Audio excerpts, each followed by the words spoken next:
नमस्कार. देवश्री किचन मध्ये आपल्या सर्वांचं स्वागत आहे. आता सध्या उन्हाळा रेसिपी सुरू आहेत आणि या अगोदरची रेसिपी आपण ज्वारीच्या भातोड्या पारंपरिक पद्धतीने कशा करायच्या ते पाहिलं. आज आपण त्याच ज्वारीच्या भातोड्या केल्यानंतर जो कोंडा निघतो त्या कोंड्याच्या भातोड्या कशा करायच्या ते पाहणार आहोत. तर अगदी सोपी रेसिपी आहे, पारंपरिक रेसिपी आहे, त्याचबरोबर एकदम चविष्ट आणि खमंग अशा या भातोड्या तयार होतात. तर या कोंड्याच्या भातोड्या खूप पौष्टिक असतात. ज्वारीचा जो कोंडा निघालेला असतो त्याच्यापासून या भातोड्या तयार केलेल्या असतात. ज्वारीच्या भातोड्या केल्यानंतर ज्वारी दळली जाते तेव्हा त्याचं जे पीठ असतं किंवा रवा असतो तो बाजूला निघतो आणि जो कोंडा असतो तो वेगळा असतो. तो ज्वारीच्या भातोड्यामध्ये घातला जात नाही. तर त्यापासून सुद्धा भातोड्या तयार करतात. तर आज आपण तीच रेसिपी पाहणार आहोत. ज्वारीच्या कोंड्याच्या भातोड्या कशा करायच्या, अगदी सोपी पद्धत आहे आणि अगदी चविष्ट अशा भातोड्या तयार होतात. तुम्ही वर्षभर या भातोड्या खाऊ शकता. एकदम मस्त रेसिपी आहे. रेसिपी पूर्ण पहा. आवडल्यास लाईक शेअर नक्की करा. त्याचबरोबर तुम्हाला जर माझ्या रेसिपी आवडत असतील तर माझ्या चॅनलला सबस्क्राईब करायला विसरू नका. त्याचबरोबर तुम्ही इंस्टाग्रामवरती असाल तर इंस्टाग्रामवरती मला फॉलो करा. चला तर मग वेळ न घालवता रेसिपीला सुरुवात करू.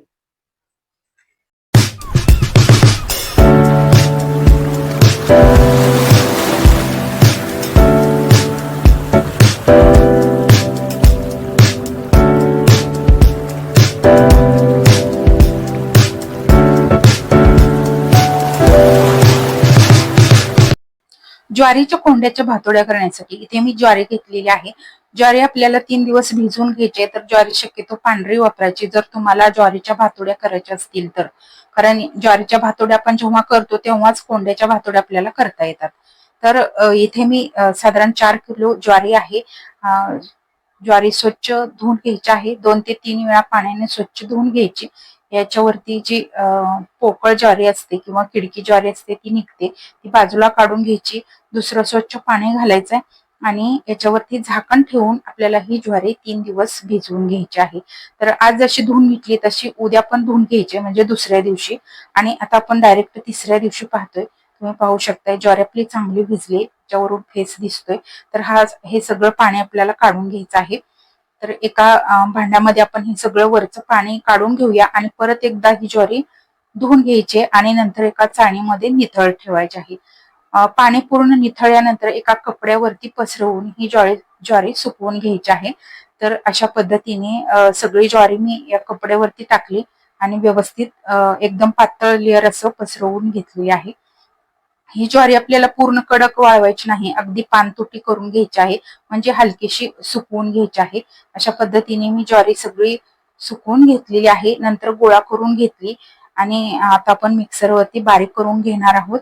तर थोडी थोडी घालत आपल्याला मिक्सरवरती बारीक करून घ्यायचे. थोडीशी जाडसर ठेवायची, खूप जास्त बारीक करायची नाही. आणि एका छोट्या वेजाच्या चाळणीने सुरुवातीला हे सगळं चाळून घ्यायचं आहे. सगळी ज्वारी मिक्सरवरती बारीक करून घेतली आणि सुरुवातीला छोट्या वेजाच्या चाळणीने चाळून घेतली, म्हणजेच यातलं पीठ काढून घेतलं. आणि आता यामध्ये भरपूर सारा कोंडा राहिलेला आहे. तो कोंडा एका दुसऱ्या भांड्यामध्ये आपल्याला काढून घ्यायचा आहे. आणि अशाच पद्धतीने आपण ही सगळी ज्वारी बारीक करून नंतर चाळून घेऊयात. तर ही ज्वारी सगळी चाळून झाल्यानंतर आपल्याला हा कोंडा जो आहे तो परत एकदा चाळून घ्यायचा आहे. अशा पद्धतीने हा कोंडा निघतो जाडसर. तर इथे माझं सगळं चाळून झालं. आता आपण एका मोठ्या वेजाच्या चाळणीने हा कोंडा आता हा कोंडा चाळल्यानंतर यातून आपल्याला रवा निघतो. तर अशा पद्धतीने मोठ्या वेजाच्या चाळणीने चाळल्यानंतर यातून हा मोठा रवा निघतो. तर रवा वेगळा, पीठ वेगळं आणि कोंडा वेगळा झालेला आहे. तरी हे जे पीठ आणि रवा आहे याच्या ज्वारीच्या भातोड्या केल्या जातात. आणि हा जो कोंडा आहे तो अशा पद्धतीने पाकडून घेतला जातो. यामध्ये आणखी थोडासा मोठा रवा निघतो. तर अशा पद्धतीने माझ्या सासूबाईंनी पाकडून घेतलं आणि वैचून घेतलं आणि त्यातला जो मोठा रवा असतो तो बाजूला काढून घेतला. वैचून घेतल्यानंतर मोठा रवा बाजूला निघतो आणि फक्त कोंडा यामध्ये खाली शिल्लक राहतो. तर हा झाला कोंडा. तर याच कोंड्याच्या आज आपण भातोड्या करणार आहोत. तर हा कोंडा आता आपल्याला थोडासा मिक्सरवरती बारीक करून घ्यायचा आहे. तर बारीक करून परत एकदा हा कोंडा मी चाळून घेते. तर चाळल्यानंतर जो खूपच जास्त मोठा कोंडा आहे तो थोडासा आपल्याला बाजूला काढायचा आहे. अशा पद्धतीने हे पीठ वेगळं केलं आणि जास्त मोठा कोंडा होता तो वेगळा केला. आता याच्या आपल्याला भातोड्या करायच्या आहेत. एका पातेल्यामध्ये मी हे सगळं काढून घेते.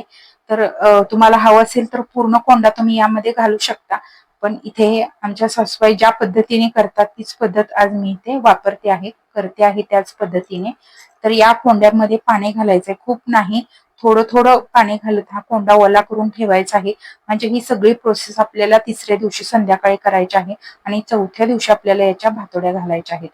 तर आता याला बाइंडिंग येण्यासाठी यामध्ये ज्वारीचं पीठ घातलं जातं. साधारण 1 वाटी पीठ आहे.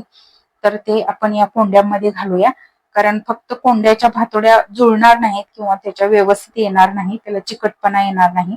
त्यासाठी यामध्ये थोडंसं ज्वारीचं पीठ घातलं जातं आणि याच्यावरती झाकण ठेवून आपण रात्रभर हे पीठ भिजवून घेऊयात. तर दुसऱ्या दिवशी सकाळी आपण बघतोय, चौथ्या दिवशी सकाळी आपण बघतोय तर भिजवत घातल्यापासून हा चौथा दिवस आहे आणि हा कोंडा भिजू घातल्यापासून रात्री भिजू घातला आणि आज दुसरा दिवस आहे. कोंडा चांगला मिक्स करून घ्यायचा. इकडे मी चुलीवरती पाणी ठेवलंय. जेवढा कोंडा आहे त्याच्यात डबल आपल्याला पाणी ठेवायचं. पाण्याला उकळी आलेली आहे. आता यामध्ये आपण चवीनुसार मीठ घालूयात आणि त्याचबरोबर जिरं आणि तीळ घालायचं आहे आणि या कोंड्याला व्यवस्थित हलवून घ्यायचंय आणि या पाण्यामध्ये हा कोंडा सगळा घालून घ्यायचा आहे आणि एकसारखं पळीने आपल्याला ढवळत राहायचं आहे. जोपर्यंत याला उकळी येत नाही तोपर्यंत हे हलवून घ्यायचं आहे. सुरुवातीला चुलीचा जाळ मोठा ठेवायचा आणि नंतर एकदम बारीक किंवा आरावरती तुम्ही फक्त हा कोंडा शिजवून घेतला तर चांगला शिजतो. तर व्यवस्थित हे मिक्स झालं. याच्यावरती झाकण ठेवून 10 ते 15 मिनिटे आपल्याला हे पीठ शिजवून घ्यायचं आहे. पीठ चांगलं शिजल्यानंतर एका कपड्यावरती आपल्याला याच्या भातोड्या घालून घ्यायच्या आहेत. तर इथे 10 ते 15 मिनिटे मी चांगलं पीठ शिजवून घेतलेलं आहे आणि एक कापड पांढरं शुभ्र आहे माझ्याकडे, ते टाकलंय. तुम्ही कागदही वापरू शकता तुमच्याकडे असं पांढरं कापड नसेल तर. तर अशा पद्धतीने थोड्याशा जाड ह्या कोंड्याच्या भातोड्या घातल्या जातात आणि शिजल्यानंतर कोंड्याच्या भातोड्या तुम्ही पाहू शकताय थोड्याशा लालसर दिसतायत. वाळल्यानंतर खूपच लाल दिसतात, पण त्यामध्येच कस असतो म्हणजेच पौष्टिक घटक असतात. ते खूप चविष्ट असं या भातोड्या लागतात. तर अशा पद्धतीने मी सगळ्या भातोड्या घालून घेतल्या आणि 2 दिवस या कोंड्याच्या भातोड्या मी वाळवून घेतलेल्या आहेत. चांगल्या कडकडीत उन्हामध्ये 2 दिवस वाळल्यानंतर मी तुम्हाला दाखवते. याचा रंग तुम्ही पाहू शकता, काळपट दिसतोय. तर या कोंड्याच्या भातोड्या अशाच काळपट दिसतात. तर या भातोड्या तळायच्या नसतील तर भाजून खाऊ शकता. तर शक्यतो या भाजल्या जातात. आमच्या इकडे भाजूनच खातात.